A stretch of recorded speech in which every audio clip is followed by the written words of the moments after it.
police say all 3 home invasions that happened, they were not random acts. These victims were targeted. For the last year and a half, workers here at the SPCA have posted photos of missing animals like you see on this flyer here. This is an area where this new Westover connector will be. Now, homeowners on the other side of the street here say that's just too close for comfort, and they're trying everything they can do to get out. Just when students will be able to move into the Sheraton Hotel has yet to be decided. People who live in Bowers Beach agree that while the location is attractive for commerce, recreation, and tourism, it is also vulnerable to the effects of coastal storms and sea level rise. Keep your repellent handy, and again, remove any standing water from your home. I weigh about 125 pounds. These bomb suits weigh about 80 pounds, and often team leaders will be asked to walk as far as a mile in these suits. How are you and others staying cool? Well, Paul, I've had about 4 of these water bottles so far today. I'm Karen Campbell. Karina Paiza has the night off. This is WBOC News at 6. Well, 2 people are dead, 2 others are paralyzed, and dozens are still in the hospital after yesterday's plane crash. Now, investigators are on the scene trying to figure out what went wrong. 1 woman is dead and another is in serious condition following a car crash on Route 50 at Whitelow Road in Salisbury. Gas prices dropped across the U.S. as a projected 34.4 million people traveled 50 miles or more for the holiday weekend. Now, let's take a look at some of our local gas price averages. In Salisbury, the average price for a gallon of gas is $3.35. Senator McCain is speaking out about Egypt and America's role in the conflict. We'll give you an update on the latest protests and current government in Egypt. WBOC News at 6. We'll be right back. Karen, masked men armed with guns just barged through the front door of that home. Steve, that's right. Now, this home invasion happened along Briar Lane, just a short distance from where we're standing right now. Now, I had the opportunity to speak with one of the victims who was brutally beaten when 4 masked men armed with guns forced their way into the home, demanding money. Now, state police say all 3 home invasions that happened, they were not random acts. These victims were targeted.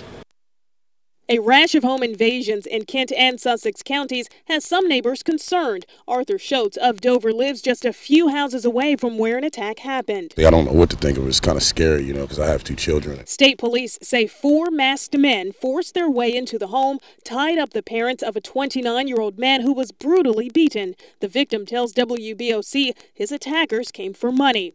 Neighbors like Bob Sells calls the crime surprising. In this particular area, we haven't luckily had too much problem. It was unexpected. Police are now investigating 3 home invasions in Kent and Sussex counties, all within 24 hours. This one happened at 3:02 a.m. along Briar Lane in Dover. Another at 2:57 a.m. along Maple Oaks Lane west of Kenton. The third happened in Sussex County at 6:35 a.m. along Foxglove Run in Lewis. In that incident, a woman was shot with a single bullet to the head. Her 12-year-old daughter witnessed it. Police say the woman is listed in stable condition. These cases are not random acts. These are targeted victims. And not speaking on behalf of these particular cases, but in cases in the past, most of the people that have been targeted have had some sort of illegal drug activity. I hope that, you know, somehow, you know, whoever did it answers for it, you know what I mean?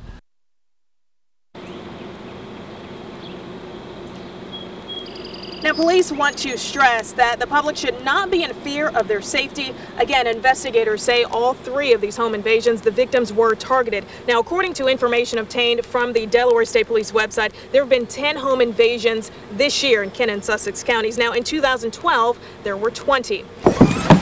6-year-old Shayana Harmon says the sliding board is her favorite thing to play on. She and her 8-year-old sister Ayana came to Brecknock Park in Camden with their parents. They both say some equipment was just too hot. How's it feel? It feels hot on the seat and it feels warm on this. So would you get on it if it's hot? This particular slide at this point is 136.9, well, 0.7 degrees Fahrenheit. Wayne McCarty is a safety coordinator in Kent County. It's going to be hot if you want to set on it, but it's not too hot to slide because you're coming down very fast and you're coming down with insulation between you and the plastic. I sit down and it burns my legs. When it burns my legs, I get up. Difference in materials make a big difference too. This high-density plastic had a reading of 133 degrees. According to the U.S. Consumer Product Safety Commission, kids under the age of 2 are more vulnerable to hot playgrounds because their skin is so delicate. Grace Murphy says the temperature readings are surprising. She's babysitting 6-year-old Tegan at the playground. The only way, I guess, would be to touch it on a day like this. There's no shade out here, so if it's too hot, it's too hot. You can't play on it. I think common sense rules out on this. McCarty says it's important for adults to check equipment to keep kids safe.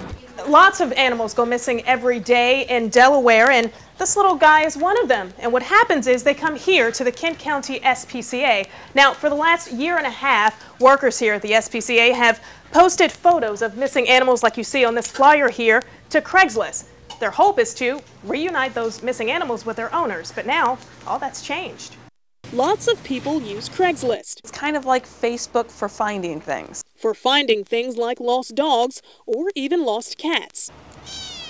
According to Beth Butts of the Kent County SPCA, someone sent a complaint to Craigslist about the nonprofit posting too many animals on the site. Executive Director Kevin Usselton says the complaint also stated the SPCA was picking up dogs just to make money. So to have people on the outside constantly getting their joy out of trying to take us down, not only does it hurt our employees, but the animals of Delaware. There are so few resources, and they're trying to take away one of the big ones, and it's sad.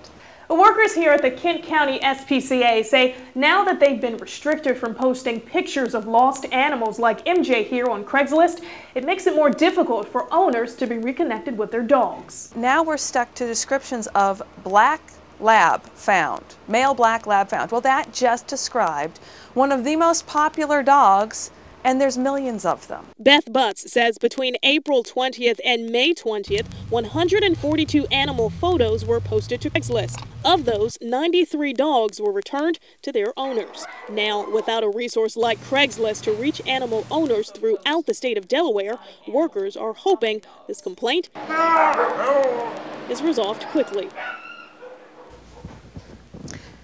Now, this little girl also is considered missing. She's also ended up here at the Kent County SPCA. Now, workers are waiting for a response from those at Craigslist to rectify the situation. We're live tonight inside the Kent County SPCA. Karen Campbell, WBOC News, Camden.